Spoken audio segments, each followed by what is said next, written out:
বই মেলা তো হচ্ছে প্রাণের মেলা, সেটা নিয়ে আমি আপনাদেরকে বই মেলাতে নিয়ে আসলাম। বলুন আমরা যাই এখন বই মেলা।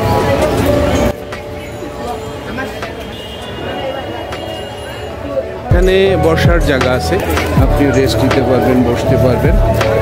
বই সংগ্রহ কেন্দ্র। আজ আমি আলাপ করব বই মেলার গোড়াপত্তন নিয়ে। আপনাদের সাথে, আপনার সাথে থাকুন। 21শে বই মেলা 1973 সালে বাংলা একাডেমি মহান 21শে বই মেলা 15 ফেব্রুয়ারি থেকে 21শে ফেব্রুয়ারি পর্যন্ত বিশেষ হ্রাসকৃত মূল্যে একাডেমি প্রকাশিত বই বিক্রির ব্যবস্থা করে। 1974 সাল থেকে বাংলা একাডেমি 14 ফেব্রুয়ারি জাতীয় সাহিত্য সম্মেলনের আয়োজন করে প্রতি বছর। 1975 সালে একাডেমি মাঠে কিছু জায়গা চুনের দাগ দিয়ে প্রকাশকদের স্টল নির্দিষ্ট করে দেওয়া হয়।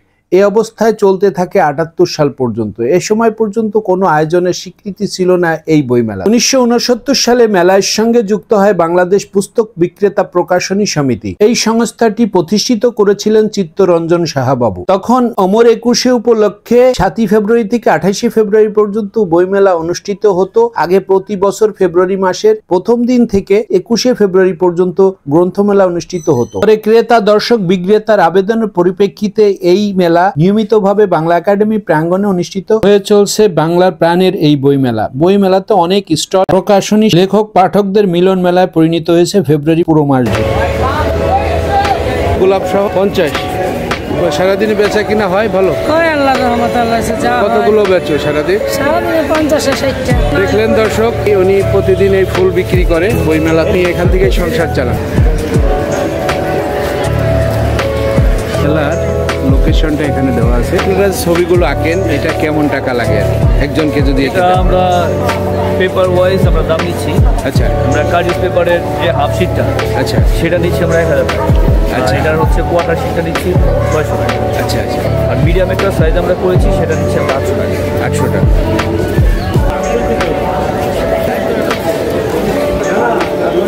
আমাদের এই গ্রন্থমেলার যে বরাবরই যেরকম হয় সেরকমই সাজানোর চেষ্টা করা হয়েছে। বাংলা একাডেমি এবং সরোজ উদ্যান, আচ্ছা, দুইটা জায়গাতেই আমাদের বইমেলা হচ্ছে। একাডেমির ভিতরে হচ্ছে সরকারি, বেসরকারি, আধা সরকারি, সাহিত্য শাস্ত্র সংস্থা, দপ্তর, অধিদপ্তর, আর এ পাশে হচ্ছে আমাদের প্রকাশনা সংস্থা। Thank you.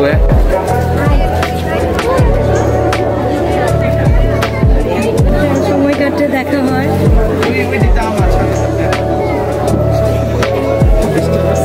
এটা আমাদের ফ্রি মেডিকেল ক্যাম্প। এখানে মানে যদি কারো হার্টের প্রবলেম থাকে, হাই প্রেশার থাকে, সেটা চেক করে heart rate. National heart foundation থেকে আপনাদের। ওকে, থ্যাংক ইউ। আপনার ঘরের আদলে একটা স্টল করা হয়েছে, একেবারে ঘর সেই আদলে এখানে একটা স্টল আছে, আকাশ স্টল। এখানে অনেকে ছবি তুলতেছে। এটা হচ্ছে ওঠার স্থান। আমাদের এটা আকাশ পাবলিকেশন, ঐতিহাসিক বইগুলো অনেক বেশি সেল হয়।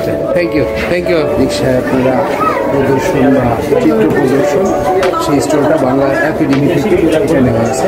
আমাদের nutrition and autism research centre, আমরা মূলত অটিজমের সাথে নিউট্রিশনের কি সম্পর্ক এটা নিয়ে রিসার্চ করে থাকি। এবং বইমেলা 2024 উপলক্ষে আমরা হচ্ছে এখানে স্বাস্থ্য সেবার যে স্টলটা, সেই লাইনে আমরা একটা স্টল নিয়েছি। আমাদের এটা হচ্ছে ভলেন্টারি অর্গানাইজেশন। Thank you. আমরা হচ্ছে জুট ডাইভার্সিফিকেশন প্রমোশন সেন্টার, জেডিপিসি।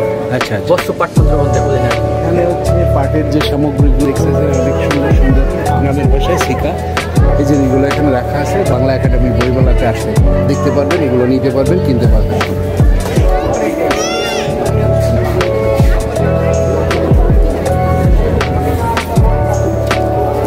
বইমেলা তো হচ্ছে প্রাণের মেলা। আমরা হচ্ছে প্রতি বছরই বাচ্চাদের নিয়ে এখানে আসি, তো বইমেলায় সব সময় আসা হয়। আজকে হচ্ছে কি আমরা এসেছি, পুরো পরিবার নিয়ে এসেছি। ওর বাবারও এখানে 3টা বই প্রকাশিত হয়েছে। গিয়ে সংস্কৃতি, এটাকে জানানোর জন্যই আসলে এখানে আসে। সংস্কৃতির সঙ্গে পরিচিত হবে যত ভবিষ্যৎ প্রজন্ম, আমাদের ভবিষ্যৎ আরো উজ্জ্বল হবে বলে আসে। অসংখ্য ধন্যবাদ আপনাকে। আমার নাম শ্রেয়ান মণ্ডল। আমি 3টে বই কিনেছি।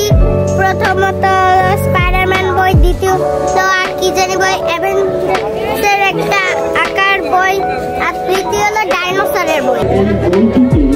যেটা পাওয়ার থাকেন আদর্শবান শিক্ষকের কথা আদর্শীয় করবেন, তাহলে পরবর্তী প্রজন্মের শিক্ষকের জীবন কাহিনী দেখবেন।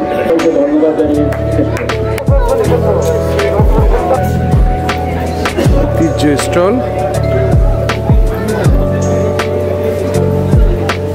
আমি অধ্যাপক রোকেয়া বেগম, অবসরপ্রাপ্ত সরকারি টিচার্স ট্রেনিং কলেজ থেকে অবসর গ্রহণ করেছি। এখানে কি গবেষণা এসবের মধ্যে আছি। আমার প্রথম কাব্যগ্রন্থ হৃদয় নদী, গতবার এসেছিল রংপুরের মুক্তির জন্ম শতবর্ষ, এবারে আসছে সোনালী আলোয় ভোর। থ্যাংক ইউ ম্যাডাম, অসংখ্য ধন্যবাদ। বিকাশের একটা স্টল ভাই, যেটা বললেন এখানে যারা সুবিধা বঞ্চিত বাচ্চারা আছে, মানুষ আছে, তাদের জন্য বই ডোনেশন দেওয়া যায়। আপনারা দিয়ে গেলে তারা এখান থেকে ওদেরকে পৌঁছায় দিবে। দেখতে পারতেছেন আমার ডান পাশে, আসলে খাওয়া দাওয়ার যে সুযোগটা সেটা আপনারা বইমেলায় এ পাশে আসলে পাবেন। সবাই খাচ্ছে। পিঠাগুলো মজা। আচ্ছা, পিঠাগুলো যে খাইলাম, নোয়াখালী পিঠাগুলো আসলে মজা। এখানে আছে হাতে তৈরি পিন্নি, পাটিসাপটা পিঠাগুলো ভালো আছে। এটা পাটা পিঠা, এটা আছে আপনার এই লবঙ্গ লতিকা। এইটাকে কি পিঠা বলা হয় মামা? এটা নকশি পিঠা। এটা নোয়াখালীর নকশি পিঠা। এটা হলো লবঙ্গ লতিকা। ওকে, থ্যাংক ইউ ভাই। দেখাবো অন্য কোনো ব্লগে। আজকে পর্যন্ত বিদায়। সবাই ভালো থাকবেন, সুস্থ থাকবেন। Thank you.